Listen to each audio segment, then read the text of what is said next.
Mimi naambia watu wa magharibi kwamba chama ambacho kitakuwa na umaarufu zaidi tukienda mbele ni chama cha UDA.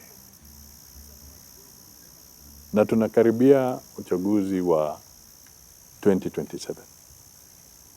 Wakati huu kuna kura za mashinani zinaendelea kwa chama cha UDA.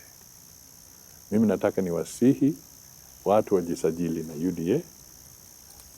Watu wajaribu sana kuingia kwa polling stations, members. Kuna portal ama kuna teknolojia sasa unaweza kuwa member kupitia kwa njia ya kiteknolojia.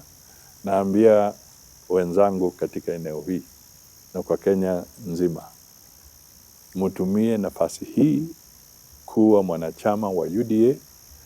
Na kuna visa tumepata kwamba wengine wamejisajili na wengine wanaulizwa maswali kwa sababu labda bado wako kwa vyama vingine. Wale ambao wako kwa vyama vingine, kama unataka kuingia kwa UDA, wakati huu mimi najua kwamba hata ofisi ya ORPP baada ya jina lako kupelekwa kule, wametuma ujumbe kwa simu zenu kusema confirm kama unataka uingie kuwa mwanachama wa UDA, kwa sababu sheria ya data protection hawezi lazimisha.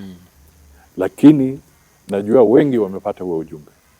Mimi nataka niwaambie kama umepata huo ujumbe, dhibitisha haraka ili uingie uwe mwanachama wa UDA kamili.